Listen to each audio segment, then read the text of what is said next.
Alhamdulillahilladzi hadana li hadza wa ma kunna linahtadiya laula an hadanallah. Wa asyhadu an la ilaha illallah wahdahu la syarika lah. Wa asyhadu anna Muhammadan abduhu wa rasuluhu la nabiyya ba'dah. Allahumma salli wa sallim wa barik ala nabiyyina Muhammadin sallallahu alaihi wasallam wa ala alihi wa ashabihi wa man tabi'ahum bi ihsanin ila yaumiddin. Amma ba'd. Rabbana zidna ilman warzuqna fahma. Allahumma 'allimna ma yanfa'una wanfa'na bima 'allamtana. Allahumma inna nas'aluka ilman nafi'a wa rizqan thayyiba wa amalan mutaqabbala. Puja dan puji serta syukur kita panjatkan kehadirat Allah Subhanahu wa taala. Salawat dan salam tak lupa kita sampaikan kepada Nabi kita Nabiullah Muhammad sallallahu alaihi wasallam serta para keluarga dan sahabat-sahabat beliau yang diridhai oleh Allah Subhanahu wa taala, dan semoga keridhaan Allah Azza wa Jalla juga mengalir kepada kita sekalian. Kita akan membaca satu ayat dari Al-Quran atau dua ayat dari Quran Surah Al-An'am ya. Ayat ke berapa sekarang? Ya, 144. Kita baca. A'udzu billahi minasy syaithanir rajim. Wa minal ithnaini wa minal baqaraini. Qul adzakaraini harrama amil unthayaini amma ishtamalat alayhi arhamul unthayaini am kuntum shuhada'a idh wassakum Allahu bihadza faman awlamu mimman iftara 'ala Allahi kadiban liyudilla an-nasa bighayri 'ilm inna Allaha la yahdil qawma adh-dhalimin. Nah. Dan dari unta sepasang dan dari sapi sepasang, katakanlah, apakah yang diharamkan, dua yang jantan atau dua yang betina, atau yang ada dalam kandungan kedua betinanya? Apakah kamu menjadi saksi ketika Allah menetapkan ini bagimu? Siapakah yang dicari daripada orang-orang yang mengada-adakan kebohongan terhadap Allah untuk menyesatkan orang-orang tanpa pengetahuan? Sesungguhnya Allah tidak akan memberi petunjuk kepada orang-orang yang zalim. Jadi ini sambungan dari ayat sebelumnya atau lanjutan dari ayat sebelumnya, di mana Allah Subhanahu wa taala mengatakan tsamaniyata azwaj. 8 pasang ya. 8 pasang disebutkan di sini seperti yang kita sudah sebutkan pertama yang disebut dengan 8 pasang ini, tapi disebutkan sini ada 4 ya, yaitu kambing, domba, kemudian unta dan sapi. Cuma 4 jenis yang disebutkan. Tapi Allah mengatakan tsamaniyata azwaj. 8 pasang. Apa maksudnya 8 pasang? Ya. Maksudnya kata para ulama, kata azwaj di sini, kata zauj di sini bimakna al-fardu zaujan. Ya, jadi di kata azwaj atau sepasang itu, jadi sepasang itu berarti sudah 2. Ya. 2 fard. Ya kan? Jantan dan betina. Jantan dan betina. Jantan betina, jantan betina. Ya. Jadi 4 jenis binatang itu disebutkan dengan tsamaniyata azwaj. Bukan 8 pasang, satu pasang begitu. Tapi yang dimaksud pasangan di sini adalah masing-masing pasangan itu disebut zauj. Paham? Makanya kalau suami istri disebut zauj. Laki-laki disebut zauj, perempuannya zaujah, atau bisa juga zauj. Biasa dalam bahasa Arab, suami disebut zauj, istri juga disebut zauj, juga boleh. Zauj atau jadi suami zauj, istri zauj. Jadi 2 zauj. Jadi kalau kali 4 berarti 8. Paham ya? Nah. Jadi bukan 8 pasang 8 jenis binatang, tidak. 8 pasang di sini maksudnya setiap jantan dan betina itu disebut zauj. Ya. Jantan zauj untuk betinanya dan betina zauj untuk jantannya. Maka disebut thamaniyata azwaj. Nah. Kemudian kita sudah sebutkan pekan lalu ma'iz dan dha'an. Maka ayat setelahnya Allah mengatakan wa minal ibil itsnaini wa minal baqar itsnain. Ya. Dan juga pasangan dari ibil. Nah, ibil ini unta. Ya. Unta itu juga sepasang. Atau masing-masing jantan dan betina disebut zauj. Ya. Jadi zauj dari ibil dan zauj dari ibil jadi 2. Zauj dari bakar dan zauj dari bakar juga 2, jadi 4. Nah, 2 jenis hewan ternak tapi disebut dengan arba'ata azwaj. Ya, karena masing-masing ekor disebut zauj, pasangan artinya. Ya, jadi kemudian disebutkan dalam faidahnya, ada faidah disebutkan oleh Imam Abi Hatim dari Imam Laits dari Abi Sulaim. Qala al-jamus wal bakhti minal azwaj ats-tsamaniyah. Ya. Al-jamus artinya kerbau. Dan al-bakhti termasuk al-azwaj ats-tsamaniyah. Termasuk dalam kategori bin hewan ternak yang berpasangan yang disebutkan. Jadi al-jamus kerbau. Kerbau itu dimasukkan dalam kategori sapi. Nah, begitu juga lembu. Ya. Apa bedanya sapi sama lembu?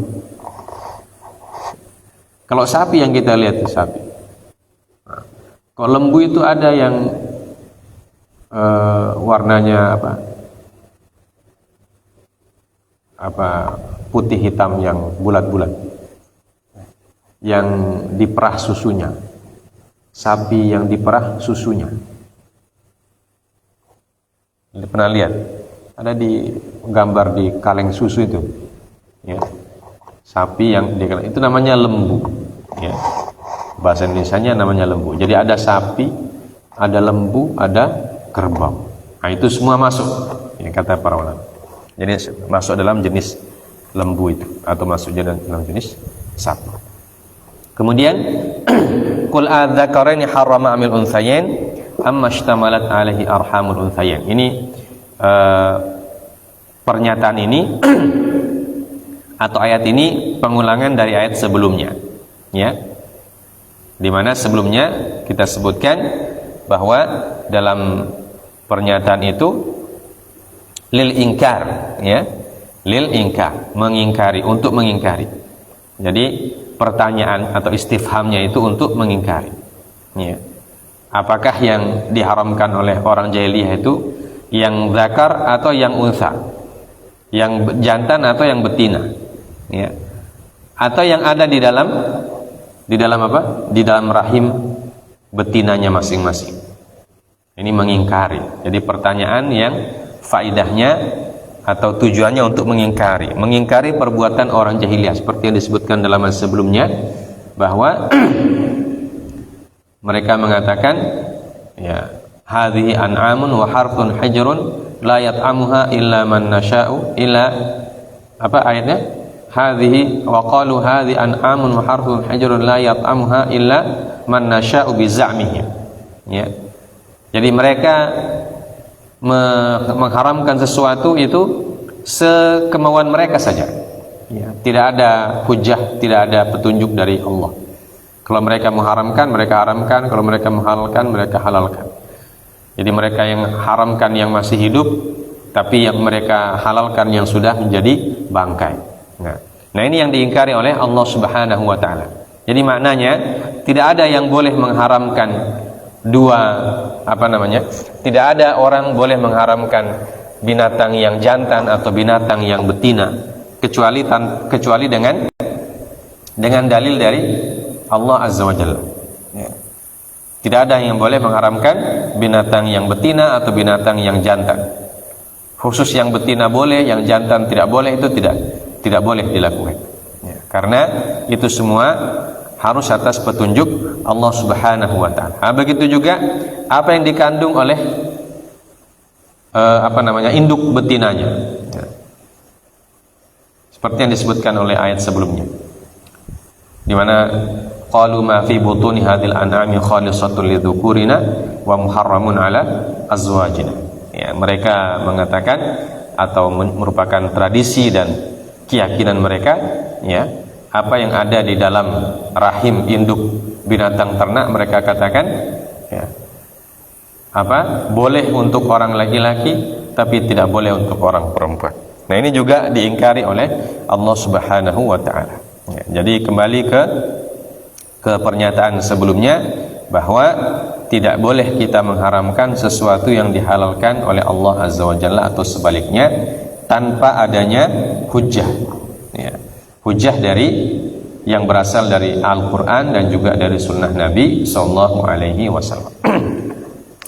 Jayid. Kemudian Allah mengatakan, Am kuntum syuhada idh wassakum bihadza. Nah. Di sini am disebutkan hiya namanya huruf al-munqati'ah. Ya, huruf al-munqati'ah dan fungsinya sebagai istifham. Ya. Dan juga tujuannya lil inkar. Bimakna bal. Ya. Am di sini bimakna bal. Ai bal kuntum syuhada hadirina musyahidina idh wassakumullahu bihadzat tahrim. Ya. Bal, bahkan, ya. Jadi mereka syuhada, mereka menyaksikan ketika Allah menurunkan ayat tentang apa yang diharamkan dan apa yang dihalalkan. Ya, Quran surah Al-An'am ini surah Al-Makkiyah. Ya. Maka kalau dia surah Makkiyah berarti turun di masa Makkah. Berarti orang-orang jahiliyah Quraisy Makkah itu ini yang disebutkan secara khusus, ya. Secara khusus mereka ini dimaksudkan dan secara umum seluruh kaum musyrikin. Kenapa? Karena ayat ini disampaikan oleh Rasulullah kepada mereka. Karena tidak ada ayat yang disembunyikan oleh baginda Nabi Sallallahu Alaihi Wasallam. Semua ayat yang diturunkan oleh Allah disampaikan oleh Rasulullah Sallallahu Alaihi Wasallam, tidak dikurangi dan tidak ditambah. Maka Allah mengatakan bal kuntum syuhada hadirin. Bahkan kalian saksikan dan kalian hadir, musyahidin, ya. Ketika apa? Idh wassakumullah bihadza. Ketika Allah menetapkan hal ini. Di ketika Allah menetapkan mana yang haram dan mana yang halal, itu mereka dikasih tahu oleh Nabi sallallahu alaihi wasallam. Maka mereka dianggap tahu, ya. Dianggap hadir. Tetapi mereka ingkari itu. Mereka ingkari kenapa? Karena menurut mereka bertentangan dengan tradisi yang mereka warisi dari nenek moyangnya. Nah, begitulah dalam sejarah para nabi sallallahu alaihi wasallam, sikap orang-orang yang ingkar kepada para nabi itu selalu mengatakan apa? Selalu berpatokan pada tradisi turun temurun. Ya. Seperti yang disebutkan Allah Subhanahu wa taala tentang Nabi Musa alaihissalatu wassalam. Apa kata mereka ketika Musa wa qala Musa ataquluna lil haqqi lamma ja'akum asihrun hadza wa la yuflihus sahirun. Apa jawab mereka? Qalu ajitana litalfitana amma wajadna alaihi aba'ana. Ya.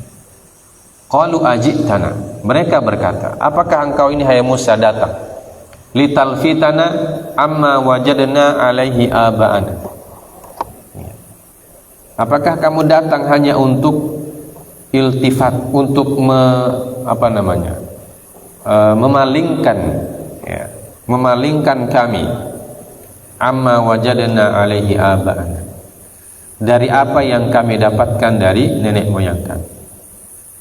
Wa takuna lakumal kibriya'u fil ardh wa ma nahnu lakum bimu'minin.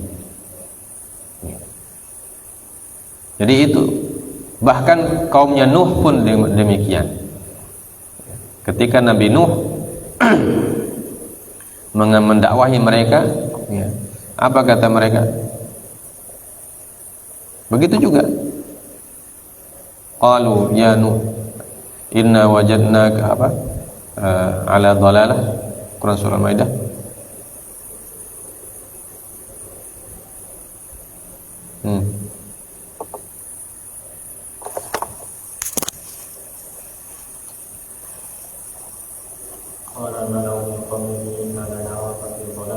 Qala al-mala'u min qaumi inna lanaraka fi dhalalah wa inna lanadhunnuka minal kadhibin. Justru mereka mengatakan justru Nuh yang sesat. Kenapa dianggap sesat? Karena menurut mereka menyimpang dari tradisi nenek moyang. Ya. Jadi justru orang yang mengajak kepada Allah, menurut mereka itulah yang menyimpang. Begitu juga orang jahiliyah kafir Quraisy pada zaman Nabi sallallahu alaihi wasallam. Ketika Nabi mengajak kepada yang diturunkan oleh Allah Subhanahu wa taala, mereka mengatakan Muhammad yang sesat. Ya. Seperti yang mereka katakan itu. Ya. Mereka mengharamkan sesuatu yang dihalalkan dan menghalalkan sesuatu yang diharamkan oleh Allah Azza wa Jalla. Ya. Dan ketika mereka diajak, mereka mengatakan, ya, wajadna alaihi aba'ana. Kami dapatkan seperti itu dan kami warisi dari orang tua kami. Ya. Jadi bagi mereka tradisi nenek moyang itu lebih mulia daripada apa yang diturunkan oleh Allah Subhanahu wa taala. Ya. Dan inilah yang ditentang oleh para nabi dan para rasul. Ya. Karena apa yang diwariskan oleh orang tua atau oleh nenek moyang, apabila dia tidak sesuai dengan syariat Allah, maka tidak boleh dipertahankan. Ya. Tidak boleh dipertahankan.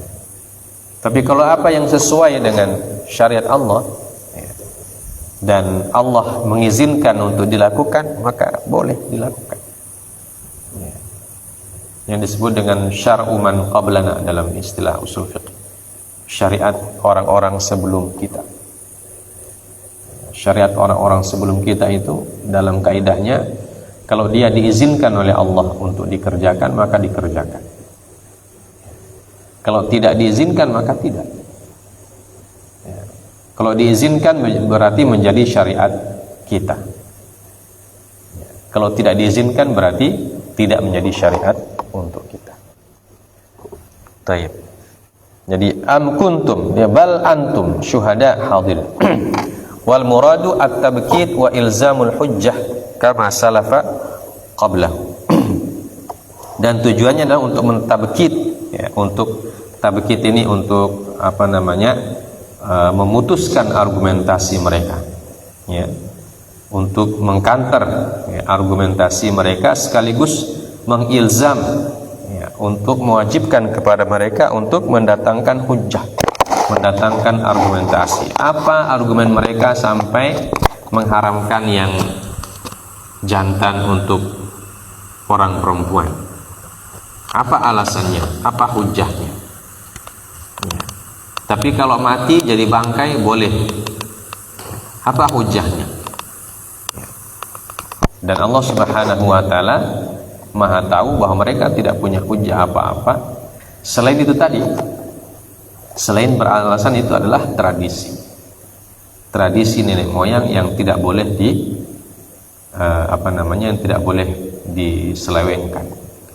Ya, jadi mereka lebih taat kepada nenek moyangnya daripada kepada Allah dan Rasulnya Shallallahu Alaihi Wasallam. Ya, padahal dalam hal ini yang boleh diikuti itu cuma Allah dan Rasulnya saja. Ya. Karena Allah yang memiliki, Allah yang memberikan, ya, Allah yang menciptakan, maka Dia yang boleh mengatur apa yang dibolehkan dan apa yang diharamkan. Maka dari sini disebutkan dalam kaidah agama kita bahwa at-tahlil wa tahrim min haqqillahi azza wa jalla, bahwa mengharamkan dan menghalalkan itu adalah hak Allah azza wa jalla. Ya. Dan semua hal-hal yang diharamkan dan dihalalkan harus punya hujjah dari Al-Quran dan Sunnah Nabi Sallallahu Alaihi Wasallam. Tidak boleh hanya dengan pendapat manusia yang tidak ada sandarannya kepada ayat Al-Quran ataupun hadis Nabi. Ya. Itu kaidahnya dalam agama kita. Kemudian Allah Subhanahu Wa Taala menyambung, faman adlamu mimman iftara 'ala Allahi kadziban. Faman adlamu, ini juga menggunakan istifham, ya, dan juga artinya adalah istifham inkari. Ya, jadi dalam ayat Al-Quran itu banyak sekali uslub-uslub atau struktur kalimat yang menggunakan kata istifham, ya, kata tanya. Bahasa kita kata tanya, tapi maksudnya bukan untuk bertanya. Makanya para ulama tafsir mengatakan fungsinya lil inkar, ya, untuk mengingkari.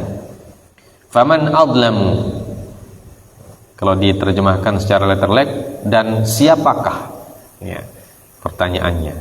Tapi kalau ditafsirkan, para ulama mengatakan la ahada adlam, tidak ada seorang pun yang lebih zalim. Ya, jadi bentuk kalimatnya pertanyaan, tapi fungsinya sebagai pernyataan, ya, sebagai pernyataan. Ya, tidak ada orang yang lebih zalim. Melebihi siapa? Mimman iftara 'ala Allahi kadziban. Ya. Tidak ada orang yang lebih zalim selain orang yang membuat kedustaan atas nama Allah, membuat iftira, ya, membuat kedustaan, berdusta 'ala Allah, atas nama Allah. Seperti itu tadi, ya, mengharamkan sesuatu yang halal dan menghalalkan sesuatu yang haram. Dan mereka mengatakan itu atas nama Allah Subhanahu wa ta'ala. Faharrama syai'an lam yuharrimhu Allah wa nasaba dzalika ilaihi iftira'an alaihi kama fa'alahu kubara'ul musyrikin. Ya. Maka mereka mengharamkan sesuatu yang tidak diharamkan oleh Allah.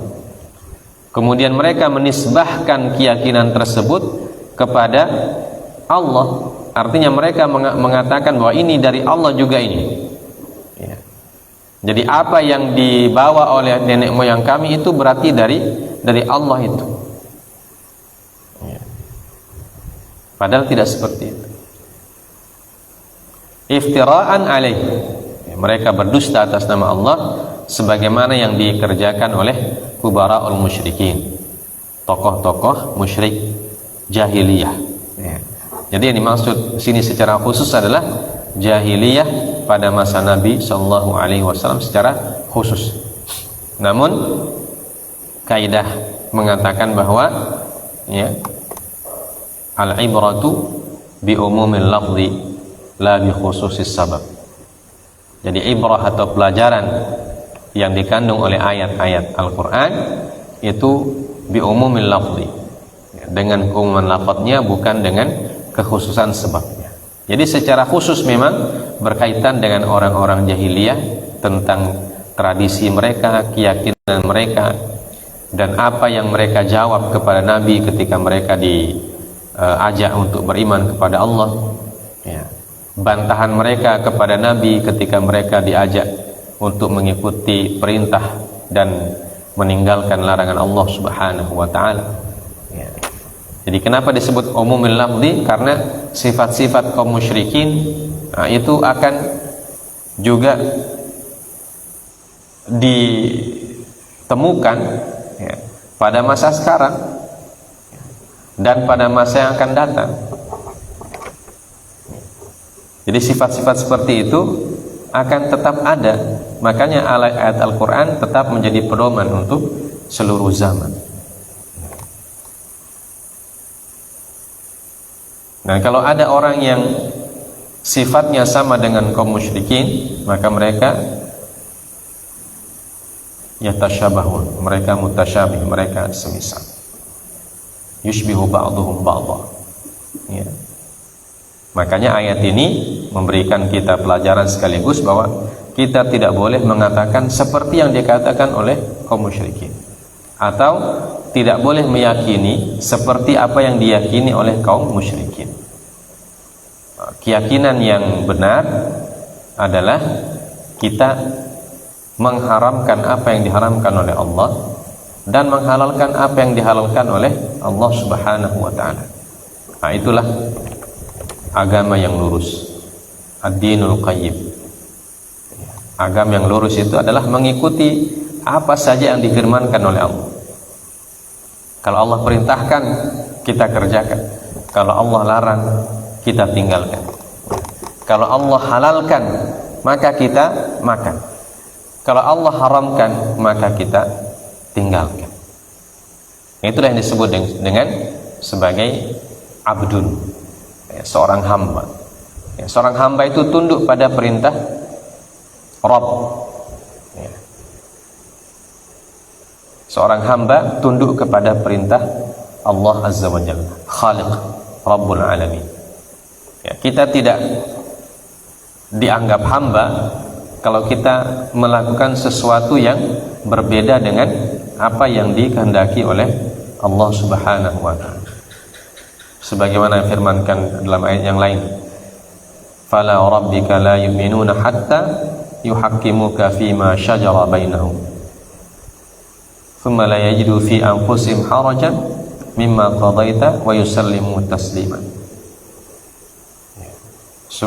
Maka tidak, sungguh demi Allah, la yu'minun, mereka tidak beriman, hatta yuhaqqimuka fima syajara bainahum, sampai mereka menjadikan engkau hakim.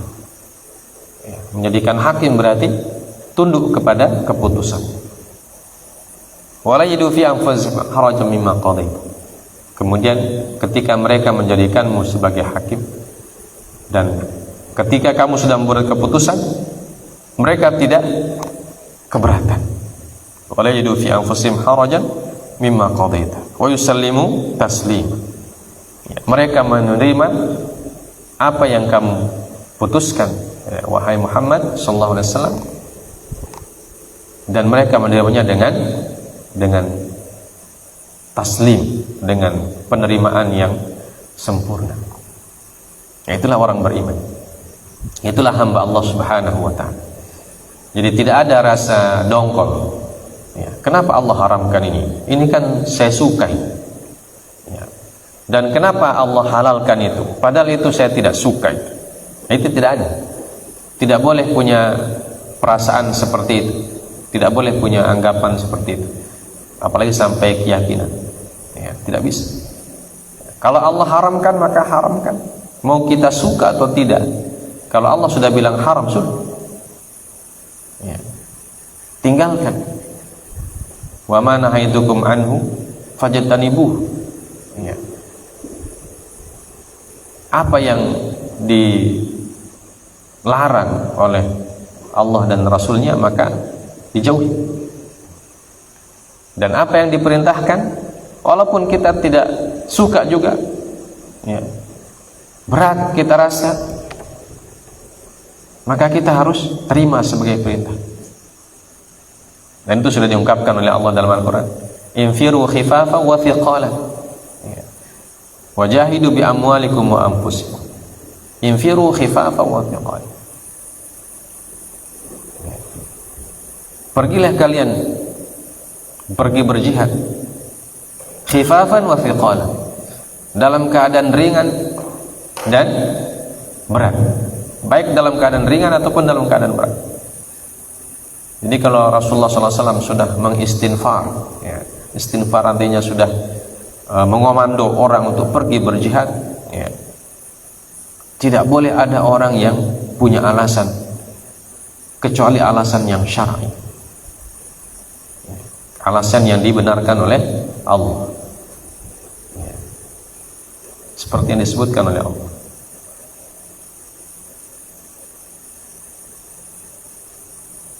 Begitulah kita beragama, ya. Maka orang yang tidak seperti itu, mereka itulah orang yang paling zalim, ya. Orang yang tidak tunduk kepada aturan Allah, mereka lah orang yang paling zalim. Faman adlam, tidak ada orang yang lebih zalim daripada orang yang membuat dusta atas nama Allah Subhanahu wa taala, kemudian merubah-rubah hukum Allah Azza wa Jalla, ya, mereka itulah orang yang paling zalim, ya. Makanya dalam ayat yang lain Allah mengatakan inna syirka la zulmun azim, sesungguhnya kesyirikan itu adalah kezaliman yang paling besar. Jadi kezaliman itu bukan hanya kepada manusia, ya, kezaliman kepada manusia itu dosa, tapi zalim kepada hukum Allah itu lebih berdosa, ya. Karena dia disebut faman adlam, tidak ada orang yang lebih zalim daripada apa? Daripada mengingkari hukum Allah Subhanahu wa taala. Itu paling zalim orang, ya. Karena yang dia ingkari bukan haknya manusia, tapi haknya Allah yang dia ingkari. Dan orang yang mengingkari hak Allah berarti dia bermusuhan dengan Allah Subhanahu wa ta'ala, ya. Dan kalau bermusuhan dengan Allah, nah, tidak mungkin akan menang, ya. Tidak akan menang orang yang bermusuhan dengan Allah Subhanahu wa ta'ala, ya. Baik. Liyudillan nasa bighairi ilmin, ya, kenapa mereka melakukan seperti itu? Mereka berdusta atas nama Allah. Untuk apa? Menyesatkan manusia, liajli an yudillan nas bijahlin, ya, untuk menyesatkan umat manusia dari jalan Allah Subhanahu wa ta'ala, ya. Karena tujuannya begitu, tujuannya supaya mereka punya pendukung, ya, mereka punya pengikut juga, ya. Dan orang yang mengikuti manusia dan tidak mengikuti Allah, ya, berarti mereka disebut orang jahil, ya, orang jahiliyah. Makanya kaum musyrikin Quraisy disebut jahiliyah, ya. Bukan karena mereka IQ-nya rendah, bukan, ya. IQ-nya pintar, mereka pintar, ya. Buktinya mereka menjadi pedagang-pedagang yang sukses. Itu kalau tidak pintar kan tidak mungkin bisa berdagang sampai jadi importir dan eksportir, ya kan? Orang-orang Mekah pada zaman jahiliyah itu kan importir dan eksportir mereka itu. Mereka mengimpor barang-barang dari Syam, dari Yaman, ya, bahkan dari Irak, ya, bahkan dari Mesir dan dari mana-mana. Dan mereka mengekspor ke sana barang-barang mereka. Dan mereka adalah orang-orang ahli syair, ya. Nah, kalau istilah sekarang itu orang yang jago public speaking, ya. Istilah sekarang public speakingnya jago, ya. Abu Sufyan itu kalau bicara dia, ya, orang yang mendengar itu terpesona, ya. Apalagi Amr bin As, ya. Amr bin As itu dia ahli diplomasi, ya. Dialah yang diutus untuk berdiplomasi dengan Raja Habasyah, ya, Raja Najasyi, untuk bernegosiasi agar ya, sahabatnya Rasulullah SAW yang mengungsi ke Habasyah dideportasi. Ya. Jadi Amr bin As itu meminta kepada Raja Najasyi untuk mendeportasi orang-orang Mekah yang notabene adalah sahabat-sahabat Nabi Sallallahu Alaihi Wasallam itu, agar dideportasi, dipulangkan ke Mekah. Ya. Dan kalau sudah dideportasi, dijadikan blacklist, ya. Dijadikan daftar hitam, tidak boleh lagi masuk Habasyah. Apa tujuannya? Supaya kalau mereka pulang ke Mekah, mereka bisa diintimidasi lagi. Ya. Kalau di Habasyah mereka tidak bisa diintimidasi, ya, karena berada di dalam perlindungan. Orang yang punya perlindungan negara lain itu tidak boleh diintimidasi bahkan oleh pemimpin di negerinya sendiri. Istilah sekarang itu soaka, ya. Orang penjahat, misalnya penjahat perang di satu negeri, kemudian dia pergi ke negeri lain dan meminta soaka di negeri tersebut dan dikabulkan soakanya oleh negeri yang dituju, itu tidak bisa diapa-apakan, ya, tidak bisa diapa-apakan, ya. Karena kalau diapa-apakan akan terjadi ketegangan antar negara. Jadi sekarang juga sama. Ya. Jadi kalau ada penjahat di negara kita yang pergi ke negara lain, pergi lari, kemudian di sana mendapatkan suaka dari pemerintah negara tersebut, pemerintah kita tidak bisa bikin apa-apa, tidak bisa ditangkap juga. Ya. Kalau tidak punya kerjasama, sekarang namanya kerjasama Interpol, ya. Kerjasama untuk menangkap orang-orang jahat. Kalau negara yang menjadi tempat berlindungnya itu tidak mau bekerja sama, negara kita tidak bisa memaksa. Nah, itu terjadi juga pada masa Nabi itu di negeri Habasyah. Ya, sahabat Nabi seperti siapa? Abu Salamah radhiyallahu anhu, Ummu Salamah, Ja'far bin Abi Thalib dan lain-lain. Mereka mengungsi ke Habasyah meminta suaka dari Raja Najasyi dan diberikan suakanya itu, dilindungi. Maka orang-orang Mekah tidak bisa mengintimidasi sahabat-sahabat Nabi yang pergi mendapatkan suaka di Habasyah. Karena itu Amr bin As diutus sebagai diplomat, dan Amr bin As itu diplomat, ya. Dia bisa berargumentasi macam-macam, ya, karena dia memang jago bicara. Jadi bukan karena itu mereka disebut jahiliyah. Mereka disebut jahiliyah karena apa? Karena mereka mengetahui ini jalan Allah, ya. Mereka tahu ini wahyu Allah, ini firman Allah, ini yang dihalalkan oleh Allah, ini yang dihalalkan, dan mereka tidak mau ikut. Makanya disebut jahiliyah, ya, sesat. Dan ketika mereka tersesat, mereka juga ingin orang lain tersesat. Maka liyudillan nasa bighairi ilmi.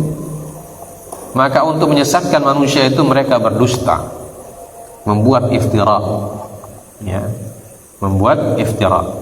Dan ketika mereka membuat iftira, mereka menggunakan nama Allah, ya.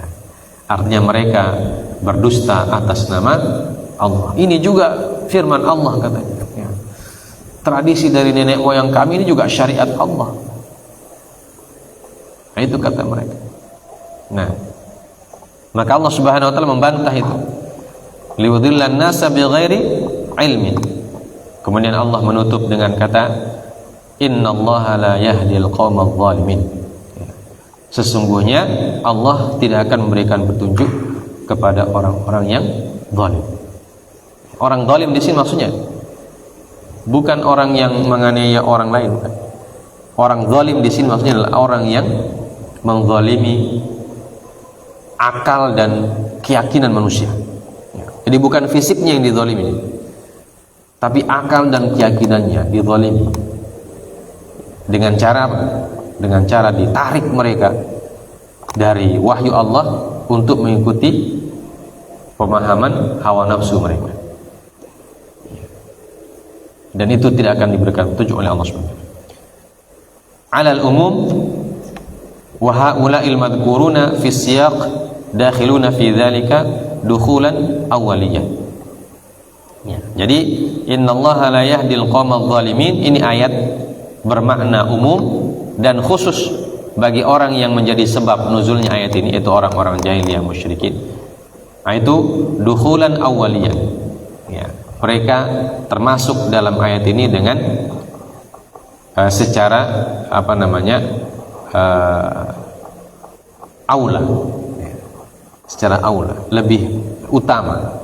Artinya mereka menjadi tokohnya, tokoh yang tidak diberikan petunjuk oleh Allah Azza wa Jalla, itu tokoh utamanya adalah mereka ini, ya, kaum jahiliyah pada masa Nabi, dan orang yang seperti mereka di setiap zaman, ya, orang-orang yang menzalimi manusia dengan cara apa? Dengan cara menyimpangkan manusia dari jalan Allah. Itu kezaliman yang paling besar, ya. Jadi bukan kezaliman fisik, ya. Karena kalau kezaliman fisik itu kan ada, ya, ada batasnya, ya. Batas sakitnya cuma di dunia saja, ya. Tapi kalau kezaliman yang menyesatkan orang dari jalan Allah, itu dampaknya sampai di akhirat, ya. Makanya orang-orang beriman tidak boleh ikut kepada kezaliman seperti itu, ya. Kita harus tetap berpegang kepada Al-Quran dan Sunnah Rasul Sallallahu Alaihi Wasallam.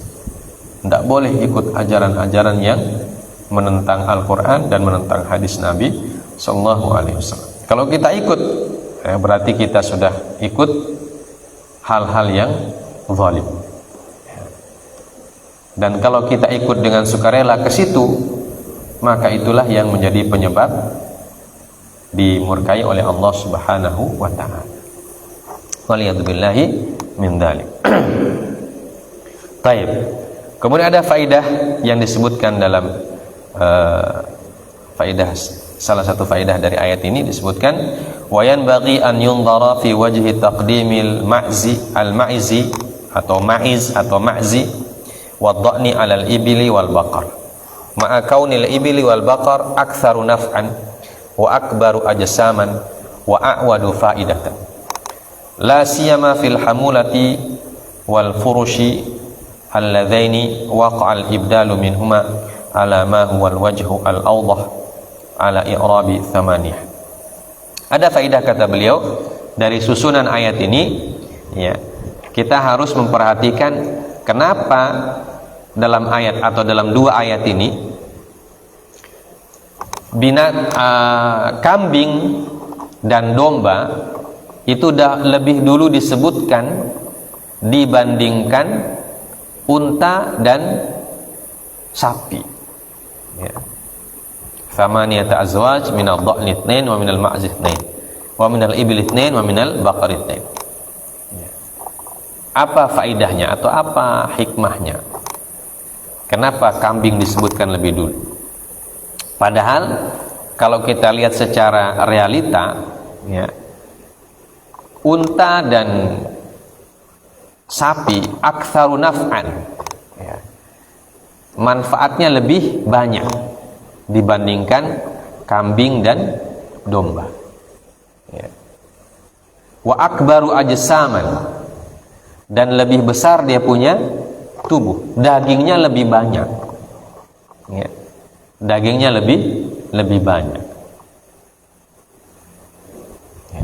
Kenapa kambing didahulukan, domba didahulukan, ya, tapi unta dan sapi justru disebut belakangan, ya. Wa a'wadu faidatan, ya. Dan faidahnya lebih banyak juga. La siyama fil hamulah, ya. Apalagi kalau berbicara tentang hamulah, kemampuan untuk membawa barang, ya. Kambing itu kan tidak bisa dijadikan sebagai tunggangan, tidak bisa kambing, ya. Jadikan sebagai pengangkut barang tidak bisa juga, ya. Tapi kalau unta, sapi kan biasa digunakan sebagai tunggangan, sebagai angkutan. Ya. Nah, kalau sapi kan dijadikan sebagai apa? Alat untuk bekerja, ya, tarik gerobak, tarik pajeko bahasa kita. Ya. Apa itu pajeko bahasa Indonesia? Hah? Apa pajeko bahasa Indonesia? Sudah lupa kita bahasa Indonesia pajeko itu. Apa ini? Bajak kayak. Alat bajak. Kalau zaman dulu orang membajak kan sebelum ada mesin pakai sapi. Ya. Dan itu bisa cepat pekerjaan. Ya. Wal furash hamulatan wa farsha, dan wal farsh, dan jadi makanan juga lebih banyak. Ya. Kambing itu kan satu ekor yang paling besar paling cuma 15 kilo, itu sudah daging dan tulang. Ya. Tapi kalau sapi, satu ekor bisa 60-70 kilo, bahkan ada yang 100, ada yang 1 ton. Ya. Dia punya daging. Tapi kenapa didahulukan kambing dan kambing dan domba? Ya, nah, disebutkan di sini salah satu hikmahnya at-taraqi min adna ila a'la. Ya, nau'un min anwa' tahsinil kalam. Ya. Jadi kenapa disebutkan yang lebih kecil dulu kemudian lebih besar? Ini namanya taraqi min adna ilal a'la. Ya. Proses dari kecil ke yang besar. Ya. Nah, ini sesuai dengan proses manusia juga. Ya, manusia itu kan dari kecil kemudian besar, bukan dari besar ke kecil, tapi dari kecil ke besar. Ya. Jadi hikmahnya Allah memberikan kepada kita pelajaran bahwa manusia itu berproses dari kecil ke besar. Jadi disebutkan dulu kambing yang lebih kecil, nanti baru disebutkan unta yang lebih besar. Karena biasanya apa? Biasanya juga kambing itu kan banyak yang punya, ya. Banyak yang punya. Kalau unta itu kan sedikit yang punya, karena harganya lebih mahal. Nah, kalau kita mau beternak, ya, beternak yang lebih cepat itu kan ternak yang kecil-kecil dari yang beternak ayam dulu. Ya. Nanti kalau ayam sudah berhasil baru beli kambing. Ya. Kalau kambing berhasil baru beli sapi. Ya. Sesuai dengan kemampuan. Ya. Jadi itu taraqi min adna ilal a'la. Dan itu proses dalam kehidupan manusia seperti itu. Nah, ini kata Imam Asy-Syaukani salah satu hikmahnya kenapa kambing disebutkan dulu baru ibil. Padahal dari sisi manfaat jelas ibil lebih banyak. Ya. Dan begitulah dalam syariat kita, apa yang dikedepankan oleh Allah maka kita kedepankan. Ya. Sehingga para ulama mengatakan, sebagian mengatakan ketika berkurban dan juga berakikah, ya, mereka mengatakan ketika ditanya mana yang lebih utama, berkurban dengan kambing atau berkurban dengan sapi. Sebagian mengatakan berkurban dengan kambing lebih utama. Ya, walaupun dia punya daging lebih sedikit. Ya. Kenapa? Karena ikut ayat, ya, mengedepankan kambing sebelum unta dan sapi. Jadi ayat-ayat Allah ini Allah mendahulukan kambing sebelum sapi. Jadi kalau kurban lebih utama mana? Kita mengedepankan yang dikedepankan oleh Allah, itu lebih utama. Ya, sebagian para ulama mempunyai pendapat seperti itu. Ya. Dan juga alasan yang kedua, Rasulullah SAW selalu berkurban itu pakai kambing. Ya. Al-kabsyaini, kalau akikah pakai kambing juga. Ya. Jadi Nabi SAW disebutkan, walaupun pernah dalam beberapa riwayat disebutkan berkurban dengan ibil, ya. Tapi yang paling banyak beliau berkurban dengan kambing. Maka kalau dari sisi afdaliyah, walaupun kedua-duanya boleh tentu, tapi kalau dari sisi keutamaan, ya, mana yang lebih utama? Sebagian para ulama mengatakan bahwa kambing lebih utama, ya. Walaupun dia punya daging lebih sedikit, tapi karena kambing didahulukan oleh Allah, maka kita mendahulukan juga kambing. Itu sebagian mengatakan demikian, ya. Walaupun sebagian lain mengatakan tentu manfaatnya tentu lebih, yang utama tentu mana yang lebih banyak manfaatnya, ya. Jadi dua-dua pendapatnya ada dasarnya. Baik, Allah Ta'ala alam. Jadi, nah ini ayat kita dan faidah yang diberikan oleh ayat ini, ya, yang pada intinya sebagai hamba Allah yang beriman, kita senantiasa mengikuti apa yang diwahyukan oleh Allah, dan apa yang diwahyukan oleh Allah itu harus didahulukan daripada pendapat siapapun, ya. Mau pendapat pemimpin, mau pendapat bahkan siapapun saja, ya. Seperti yang nanti disebutkan dalam sebab nuzulnya ini, ya, ayat sebelum, ayat setelahnya nanti kita lihat pekan depan. Para sahabat pun demikian, ya. Para sahabat mereka pasti mendahulukan pendapat Allah dan Rasulnya, ya, dibandingkan pendapat siapa saja, bahkan dibandingkan pendapat mereka sendiri. Jadi kalau ada pendapat mereka yang berbeda dengan pendapatnya Rasul, maka pendapat Rasul itu yang dipakai, ya. Nah, itulah hakikat dari seorang hamba, ya. Seorang hamba itu senantiasa mengikuti apa yang dikatakan oleh Allah Subhanahu wa Ta'ala. Semoga kita menjadi hamba Allah yang selalu patuh dan tunduk kepada perintah Allah Subhanahu wa Ta'ala, dan selalu patuh kepada syariat Allah, ya, dan tidak mengedepankan pendapat siapapun lebih utama, lebih besar daripada pendapat Allah atau daripada wahyu dan firman Allah Subhanahu wa Ta'ala.